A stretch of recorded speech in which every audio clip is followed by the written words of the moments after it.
Hello and welcome बच्चों। तो कैसे हैं आप लोग बेटा? मुझे उम्मीद है कि आप लोग बहुत ही मस्त और ज़बरदस्त होंगे। तो बच्चों आज की इस वीडियो में हम करेंगे सीबीएसई 2024 का रियल नंबर्स का बेटा एक बहुत ही इंपॉर्टेंट क्वेश्चन, जिसमें बच्चों को बहुत ज़्यादा कन्फ्यूजन रहता है। तो पहले हम देखेंगे क्वेश्चन में बोला क्या गया है। क्वेश्चन आपसे बेटा ये कह रहा है, इफ़ ए आपको ए की वैल्यू दी हुई है, मतलब ए के फैक्टर बना के दिए हुए हैं 2 की पावर 2 इंटू 3 की पावर x, बी की फैक्टर करके दिए हुए हैं 2 की पावर 2 इंटू 3 इंटू 5, और बेटा ऐसे ही सी की फैक्टर करके दिए हुए हैं 2 की पावर 2 इंटू 3 इंटू 7। और इन तीनों नंबर्स का ए बी सी का आपको एलसीएम भी दिया हुआ है 3780। तो आपसे वो ये कह रहा है कि आपको बेटा एक्स की वैल्यू निकालनी है। अब जरा ध्यान से देखिएगा बेटा, आपको ए बी सी तीन नंबर दिए हैं और आपको तीनों का एलसीएम दिया हुआ है। और अगर आप इन तीनों का एलसीएम निकालेंगे तो एलसीएम निकालने का तरीका क्या होता है, जरा ध्यान से देखिएगा बेटा।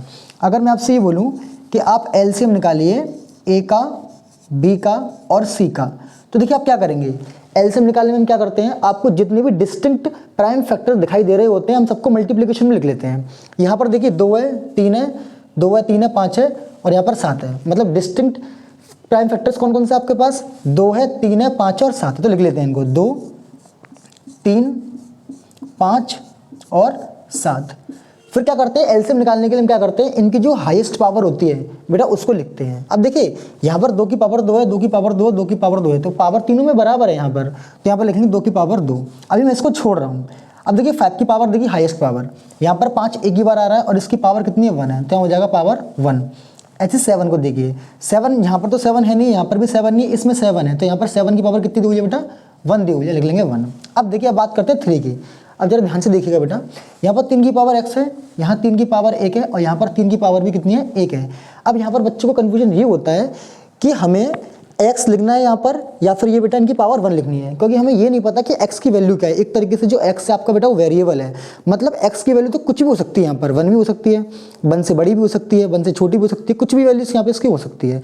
अब जरा आप एक चीज़ खुद सोचिए बेटा, अगर मैं यहाँ पर 1 कर दूँ, अगर मैं यहाँ पर 1 कर दूँ तो होगा इससे क्या कि ये जो x है ना, इस x का तो पूरा रोल ही खत्म हो जाएगा। फिर तो इस x का कोई मतलब ही नहीं है, फिर क्वेश्चन में x पूछ कर रहा है वो।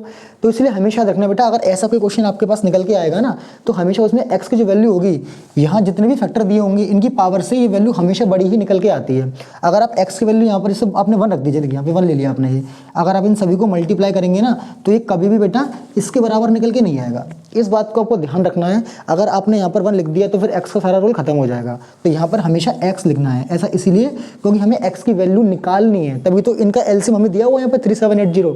अब देखिए इनका एलसीएम कितना दिया हुआ हमें, 3780।